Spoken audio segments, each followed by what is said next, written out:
Das hier ist mein selbst hergestellter Roggensauerteig.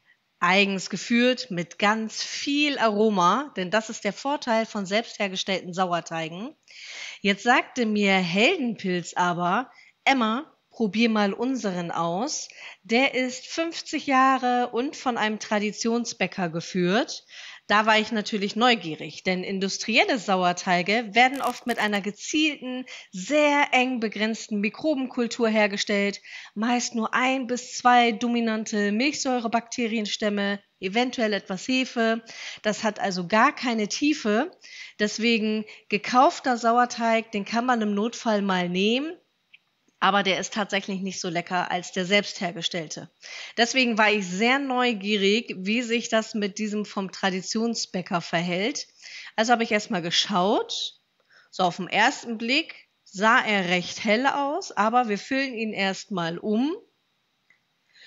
Und das Erste, was mir da dann aufgefallen ist, er ist auf jeden Fall sehr viel weicher als der, den ich habe.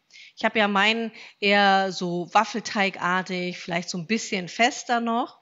Und der geht schon eher so zwischen waffelteigartig und flüssig. Und ihr seht da die Farbunterschiede. Wir testen es aber mal aus. Ich habe jetzt hier Roggenkörner frisch gemahlen, nur das Beste für die Teige, und bereite das Ganze hier vor. Die werden 50 Gramm, also 1:1:1 gefüttert, 50 Gramm Anstellgut mit 50 Gramm Mehl und 50 Gramm Wasser.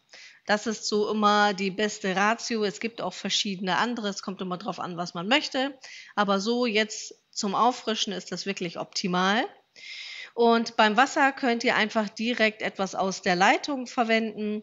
Es darf kalt sein, und wenn ihr warmes Wasser machen möchtet, dann nicht wärmer so als 30, 32 Grad, würde ich jetzt mal schätzen. Es darf natürlich auch wärmer sein, aber die Gefahr, dass ihr wirklich die Mikroben tötet, ist größer, als wenn ihr kaltes Wasser verwendet. Und mit warmem Wasser habt ihr nicht unbedingt so einen großen Vorsprung. Seht ihr aber gleich, denn ich habe tatsächlich kaltes Wasser verwendet. Rühre jetzt erstmal hier den von Heldenpilz unter, also mit meinem Mehl, und was man gleich erkennen kann, der ist jetzt schon viel dunkler.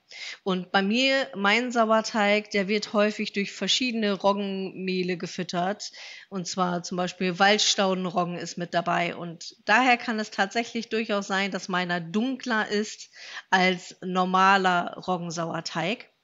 Ihr könntet ihn auch mit hellem Mehl, Roggenmehl füttern. Allerdings habe ich die Erfahrung gemacht, dass es mit Vollkornmehlen stabiler ist.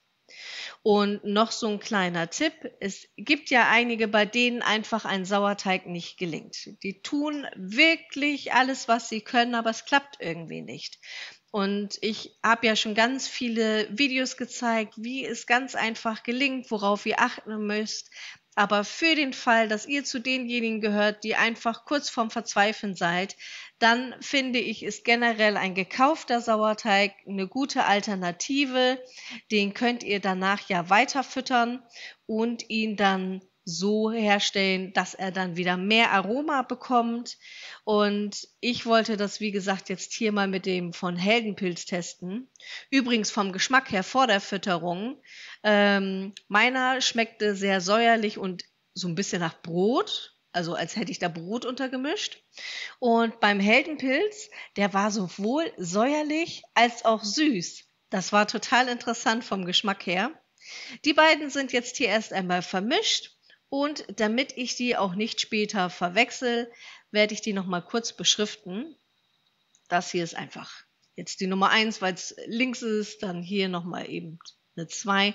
Ich gebe die dann bei mir in den Mini-Backofen mit eingeschaltetem Licht, und nach kurzer Zeit habe ich schon gedacht: Mensch, da hat sich was getan, und nach 2,5 Stunden habe ich jetzt dieses Ergebnis.